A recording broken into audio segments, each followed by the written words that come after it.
Well, ever since a youngster, Tom Pay has always wanted to be involved in harness racing. In fact, it's been a family tradition. Caught up with Tom to have a chat about his career. Well, Tom, the Pay name has been synonymous in harness racing for a number of years. It's also a famous name in rugby league. Your uncle, Dean Pay, certainly no one tougher than him when he went around. Yeah, that's what everyone says. Everyone says, did you follow in the football conditions or whatever? But yeah, no, I was never a footballer, and there was only ever one footballer in the family, so I had to stick to harness racing kind of when I left school, yeah. And Dean didn't mind getting involved in harness racing as well? No, he had a couple back in his day, kind of when he used to live in Dubbo or whatever. He never actually did it full time or whatever, but used to always have a couple of horses go around, so yeah. Your father Michael and your mum Bridget have always been involved in harness racing? Yeah, I was kind of born and bred up into it. Kind of started, grandfather Greg, and then, Dad Michael, and, I was always kind of, after school helping Dad do the boxes and stuff like that. So Dad was never full-time or whatever, but, still good to be in it. So when you did get to that stage where you were about to leave school, Tom, Mum wasn't all that keen on you going into harness racing? No, that's right. She kind of wanted me to finish school or whatever, and she was a long 2 years, but she wanted me to get me school ticket or whatever, so yeah. Around about 2015 you started your career, and a special moment for you, driving your first winner on your home track at that particular stage of Dubbo. Yeah, that was good because that was actually Pop's horse, so to do it on a family horse and do it on a home track, just made it that extra special, and it's a win I'll never forget. Wonderful achievement. As a teenager, you won the Junior Driver Encouragement Award. 2 weeks in New Zealand, spending time with no other than two legends, Barry Purdon, Cran Dalgety. Yeah, that was an experience, you know what I mean, I'll never forget, and drove a fair few good horses track work, and main thing is learn a lot, ask a lot of questions, because they're the kind of people you like to be learning off. I was just about to ask you, Tom, what would have been the main things you did learn from two of the greats? Mainly just the different type, how they work their horses. Kind of a bit different here to Australia, like they're not as hard on them over there, and they still seem to thrive and race still particularly well. A little bit of icing on the cake for that trip, Tom. You also got to experience the New Zealand Cup.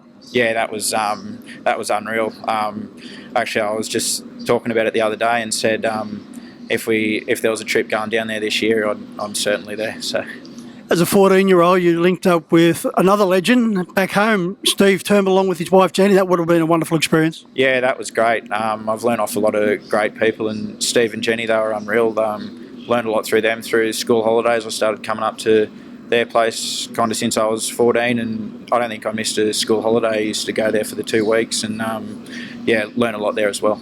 You formed a very special friendship with Miracle Mile winning driver Matty Rue. Yeah, he's unreal.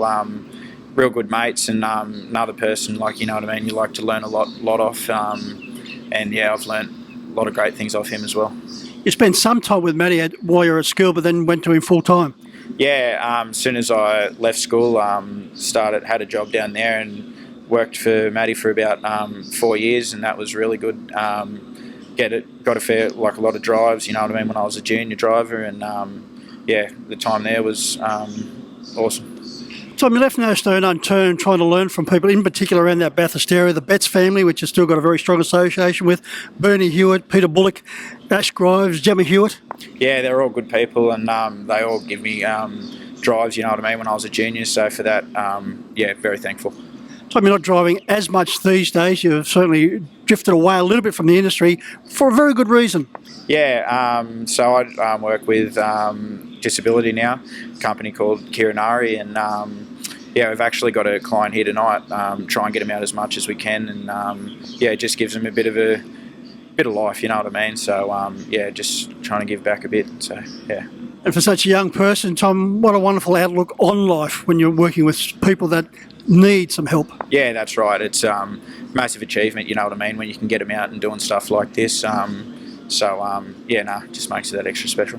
No doubt, Tom, it'll be akin to driving a winner when you're putting smiles on the faces of those type of people. Yeah, that's right. Hopefully, I don't know, maybe not tonight, but one day if, you know what I mean, there's ever, a client there or whatever and get a winner, it'll just make it that extra special. And you have enjoyed some success here, Tom, with the lap dancer and Ziggy Rocks. Yeah, that's right. yeah, that was unreal. I drove lap dancer for Steve kind of when I was pretty young or whatever, and then yeah, to drive my first Metro winner, yeah, that was unreal. For Ziggy Rocks, it was a very, very wet night. I remember it crystal clear, but yeah, no, we got the chockies, so worked out well. Well, Tom, it's good to see you here on a rare occasion at Club Menangle. Good luck with the career as far as the harness racing is concerned when you pick up the drives every now and then, but more importantly, well done with what you're doing with the disability people. Yeah, cheers, mate. Good on you.